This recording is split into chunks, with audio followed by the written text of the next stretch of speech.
안녕하세요. 김성길 목사와 함께하는 GTS 말씀 묵상 시간입니다. 오늘은 제 8주차 그리고 3일째 묵상입니다. 3일째 묵상은 무엇이죠? 네, 첫째 날은 전체를 그려보는 거고, 두 번째 날은 깊이 들어가서 하나씩 점검하는 것이고, 가장 중요한 것을 찾아내는 거예요. 그 다음에 셋째 날은 속에 숨겨져 있는 것들이죠. 표면에 나타나는 글자만 보면 안 되고 그 속에 들어가 있는 이유, 원인, 또 결과, 그 다음에 어떤 상황, 어떤 특징, 느낌, 감정 이런 것들이에요. 이런 거 다 숨겨져 있는 거예요. 이런 것들을 하나씩 찾아내고 발견할 때 내 영혼 속에서도 역동이 일어나는 거죠. 움직임이 일어나는 거예요. 이 움직임이 바로 우리의 기쁨과 감동과 또 즐거움과 또 능력을 가져다 주게 되는 겁니다. 자, 그러면은 오늘은 이제 셋째 날 숨겨진 비밀. 이 본문 속에 어떤 원인, 어떤 결과, 어떤 감정들이 담겨져 있는지 그런 우리가 찾아보는 묵상 시간입니다. 자, 본문 말씀 두 번 읽겠습니다. 본문 읽을 때는 항상 세 가지. 눈으로, 그 다음 말로, 그 다음에 생각을 깊이 담궈서 묵상하시고, 그리고 깨달아지는 것, 발견되는 건 그냥 덮어버리지 마시고 거기다가 꼭 기록을 해라 하는 말씀 드렸죠. 자, 본문 말씀 두 번 읽겠습니다. 읽으면서 구조를 한번 생각을 하면서 읽어보세요. 본문의 구조는 4255입니다. 4255. 자, 읽어보겠습니다. 이에 성소 휘장이 위로부터 아래까지 찢어져 둘이 되고 땅이 진동하며 바위가 터지고 무덤들이 열리며 자던 성도의 몸이 많이 일어나되 예수의 부활 후에 그들이 무덤에서 나와서 거룩한 성에 들어가 많은 사람에게 보이니라. 백부장과 및 함께 예수를 지키던 자들이 지진과 그 일어난 일들을 보고 심히 두려워하여 이르되 이는 진실로 하나님의 아들이었도다 하더라. 예수를 섬기며 갈릴리에서부터 따라온 많은 여자가 있어 거기 있어 멀리서 바라보고 있으니 그 중에는 막달라 마리아와 또 야고보와 요셉의 어머니 마리아와 또 세베대의 아들들의 어머니도 있더라. 저물어 쓸 때에 아리마대의 부자 요셉이라는 사람이 왔으니 그도 예수의 제자라. 빌라도에게 가서 예수의 시체를 달라 하니 이에 빌라도가 내주라 명령하거늘 요셉이 시체를 가져다가 깨끗한 세마포로 싸서 바위 속에 판 자기 새 무덤에 넣어두고 큰 돌을 굴려 무덤문에 놓고 가니 거기 막달라 마리아와 다른 마리아가 무덤을 향하여 앉았더라. 그 이튿날은 준비일 다음 날이라. 대제사장들과 바리새인들이 함께 빌라도에게 모여 이르되 주여 저 속이던 자가 살아있을 때에 말하되 내가 사흘 후에 다시 살아나리라 한 것을 우리가 기억하노니 그러므로 명령하여 그 무덤을 사흘까지 굳게 지키게 하소서. 그의 제자들이 와서 시체를 도둑질하여 가고 백성에게 말하되 그가 죽은 자 가운데서 살아났다 하면 후의 속임이 전보다 더 클까 하나이다 하니 빌라도가 이르되 너희에게 경비병이 있으니 가서 힘대로 굳게 지키라 하거늘 그들이 경비병과 함께 가서 돌을 임봉하고 무덤을 굳게 지키니라. 아멘. 한번 다시 읽습니다. 이에 성소 휘장이 위로부터 아래까지 찢어져 둘이 되고 땅이 진동하며 바위가 터지고 무덤들이 열리며 자던 성도의 몸이 많이 일어나되 예수의 부활 후에 그들이 무덤에서 나와서 거룩한 성에 들어가 많은 사람에게 보이니라. 백부장과 및 함께 예수를 지키던 자들이 지진과 그 일어난 일들을 보고 심히 두려워하여 이르되 이는 진실로 하나님의 아들이었도다 하더라.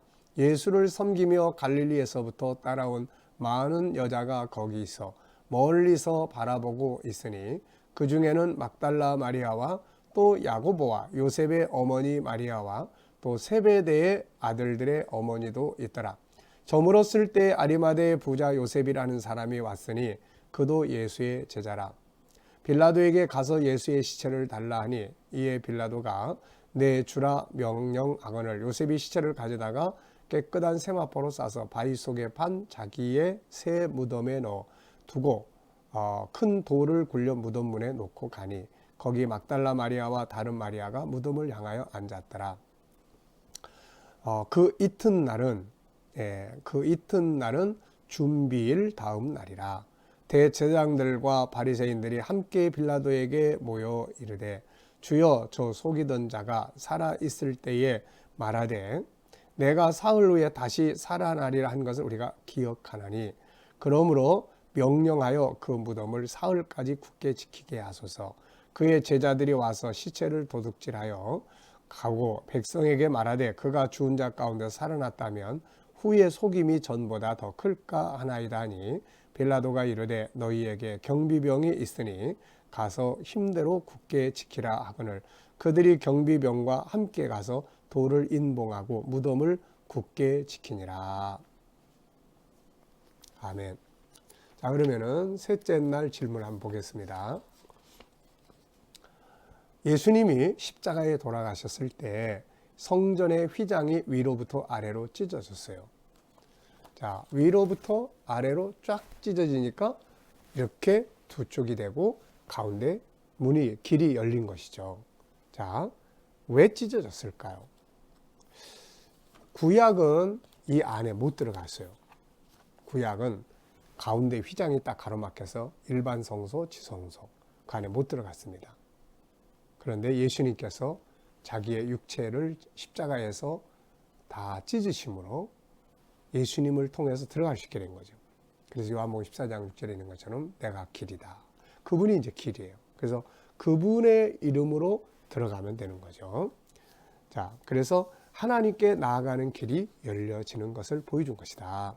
히브리서 10장 19절 20절에는 휘장은 그의 육체다 이렇게 이야기해요. 그러니까 예수님의 육체가 찢어지면서 하나님께 나아갈 길이 열린 거죠. 자, 그래서 이제 우리는 열심히 나가야 됩니다. 이제는 얼마든지 하나님께 갈 수 있으니까요. 이때 땅이 진동하며 바위가 터지고 무덤이 열리며 죽었던 성도들이 일어나는 기적들이 일어났다. 예수님이 죽으실 때 왜 이런 일이 일어났을까? 하나는 표적이죠. 그래서 이런 걸 보고 백부장과 함께 있던 사람들이 진짜 하나님의 아들이네 라고 인정을 했죠.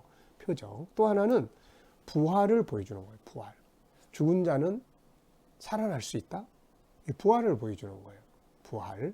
물론 생명의 주인이신 하나님께서 그들의 영혼을 보내신 거죠. 이 특별한 부활의 날 예표하는 거예요. 뭐 에녹을 통해서 또 엘리야를 통해서 또 변화산을 이 역사를 통해서 주님 오시는 날 죽지 않고 들어갈 걸 보여줬잖아요. 이것도 마찬가지예요. 예수님의 부활하심. 사람은 죽었다 다시 살아날 수 있다. 단지 이때 당시는 보편적인 게 아니기 때문에 이 사람들 부활했어도 다 죽었어요. 네. 그래서 미래의 성도들의 부활을 보여주는 거예요. 예표한 사건들이에요. 부활이란 뭔가 다 잘 아시죠? 영혼과 육체가 다시 결합하는 거예요. 다시 결합. 그래서 그 밑에 보면 사람은 죽으면 어떻게 될까? 사람은 죽는다는 것은 영혼이 육체를 벗어나는 거예요. 그래서 베드로서 1장에 있는 것처럼 육체는 우리의 장막입니다. 우리의 집이에요. 집에서 사람이 나가는 거하고 똑같은 거예요. 이게 육체의 죽음이에요. 그래서 영혼이 이제 더 이상 이 안에 있을 수 없도록 육체가 다 병들어 버리는 거죠. 그러니까 영혼이 이제 떠나는 거예요. 집이 허물어지니까 떠나는 거예요. 그리고 난 다음에 이제 영혼은 믿음을 가졌던 자들은 하나님 나라로, 구원받지 못한 자는 지옥으로 들어갔다가 육체는 흙으로 가죠. 그러다가 주님 오시는 날에 결합합니다. 천국에 있던 영혼과 이 땅에 흙으로 간 육체가 결합하고 지옥에 가 있던 영혼과 이 땅에 있던 육체가 결합을 해요. 본래 하나님의 창조의 목적은 영혼과 육체가 함께 변화돼서 천국 가는 거예요. 이게 이제 이루어지는 거예요. 그래서 다 주님의 심판대 앞에 다 서요. 그래서 영과 육이 결합된 상태에서 이제 천국으로 지옥으로 이렇게 가게 되는 거죠. 두 번째입니다. 아리마대 사람 요셉은 빌라도에게 가서 예수님이 시체를 달라고 해서 새 무덤에 모셨는데 그는 왜 이런 일을 했을까? 네.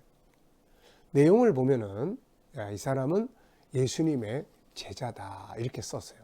오늘 본문에 보면 이 사람은 아리마대 지역의 부자 요셉이 왔는데 이 사람도 예수 그리스도의 제자였다 이렇게 이야기를 해요. 이 사람에 대한 이야기가 성경 여러 군데에 써 있습니다.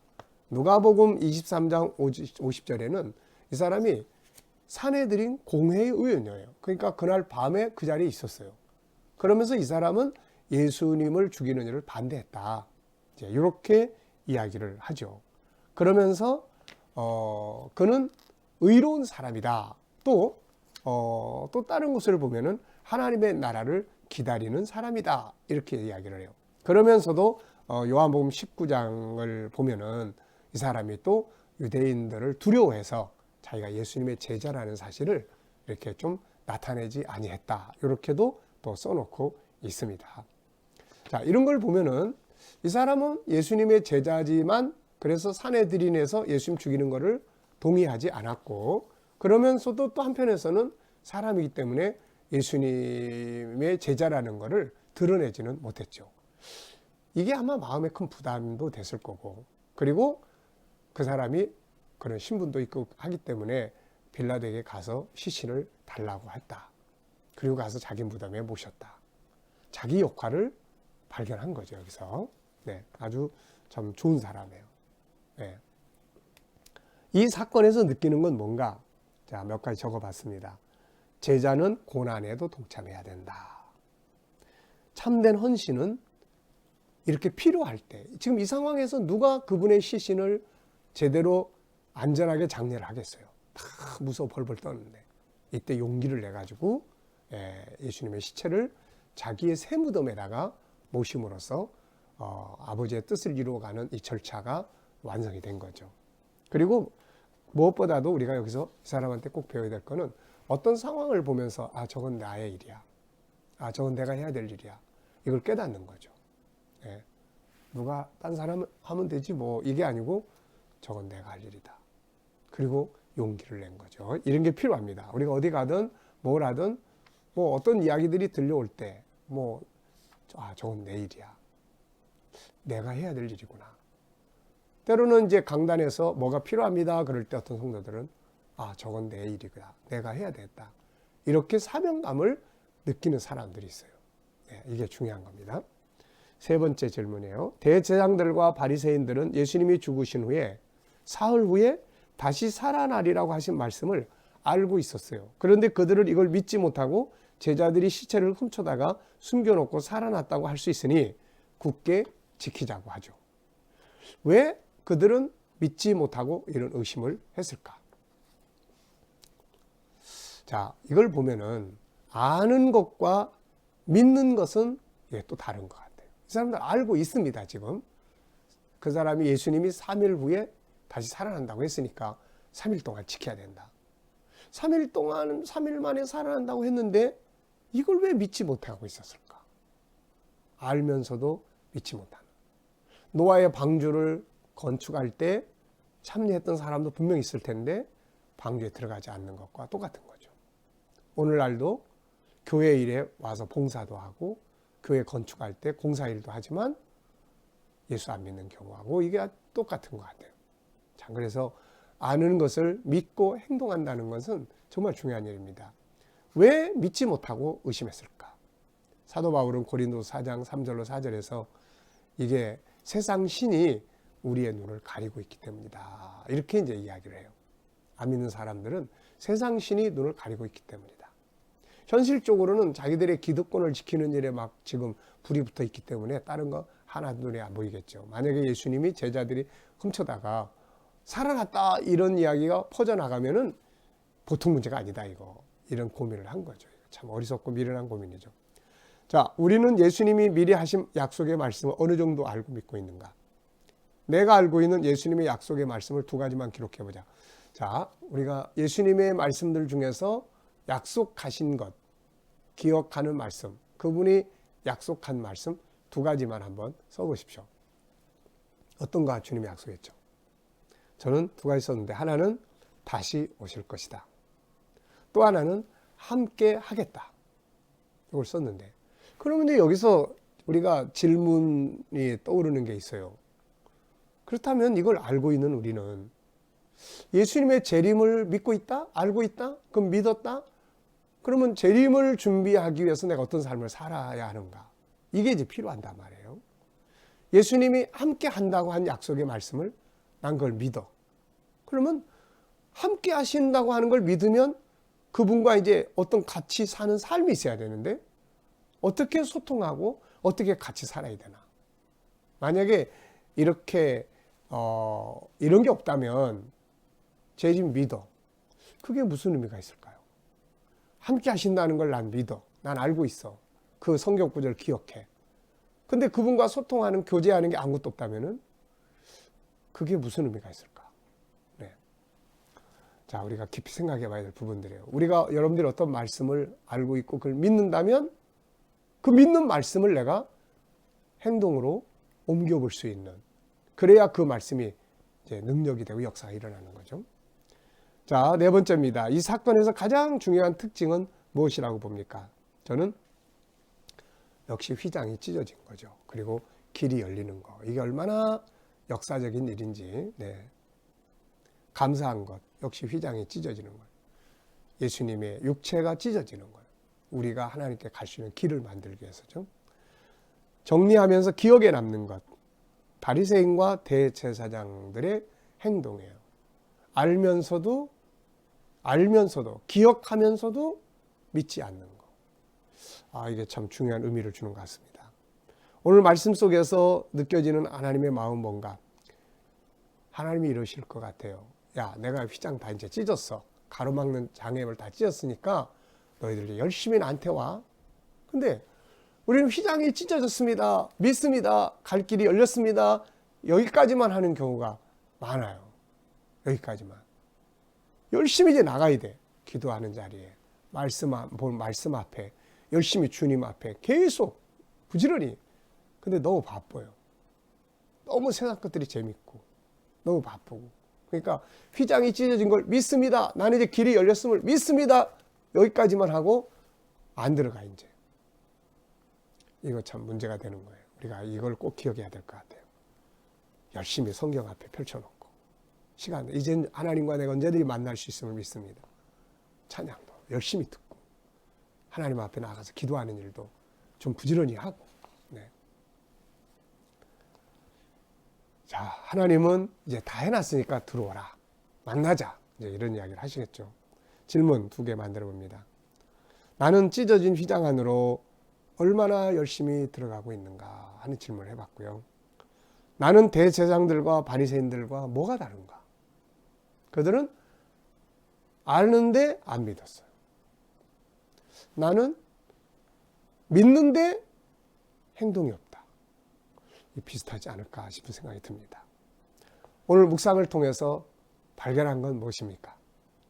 또 느끼는 건 뭡니까? 묵상을 통해서 주어진 영감은 무엇입니까? 세상을 살아가는데 필요한 깨달음은 무엇입니까? 오늘도 묵상을 통해서 얻어진 말씀과 함께 세상을 승리하시기 바랍니다. 기도하겠습니다. 주님, 감사합니다. 주님의 육체의 아픔과 고통을 통해서 하나님께 나아갈 길이 열리도록 휘장이 찢어졌습니다. 이제 우리가 열심히 나가야 되는데 바빠서 피곤해서 오히려 휘장은 찢어졌는데 그 길로 가지 못할 때가 많습니다. 주님 용서해 주시고 이제 우리가 주님이 찢어놓으신 이 휘장의 속으로 들어가 하늘 보좌 앞에 날마다 나아가게 하여 주옵소서. 오늘도 우리 자녀들 중에, 이웃들 중에, 친척들 중에 믿지 않는 자들 다 돌아오게 하여 주시고, 주님, 우리나라에서 이 코로나 바이러스가 많이 이렇게 잠잠해진 거 너무 감사합니다. 완전히 소멸되게 하여 주시고, 이 일을 통해서 우리 한국이 세계 속에 정말 뛰어난 나라가 되게 하셔서 선교문 더욱 활짝 열려지게 하여 주시고, 교회 공동체 모임이나 삶의 현장들이 다 회복되도록 아버지 역사해 주시옵소서. 오늘도 성도들, 우리 자녀들 어느 곳에 있든지 뭘 하든지 오늘도 남아있는 코로나 바이러스들의 머리털 하나 상하지 않도록 지켜주시옵소서. 아버지, 또 세계 곳곳에 있는 선교사님들과 저들의 사역의 은혜 베풀어 주시고 오늘도 북한 땅의 교회들과 또 성도들에게 함께하여 주옵소서. 이 나라의 지도자들과 관리자들에게 지혜를 주셔서 이 나라를 바른 길로 잘 이끌어가게 하여 주시옵소서. 감사합니다. 예수님의 이름으로 기도하옵나이다. 아멘.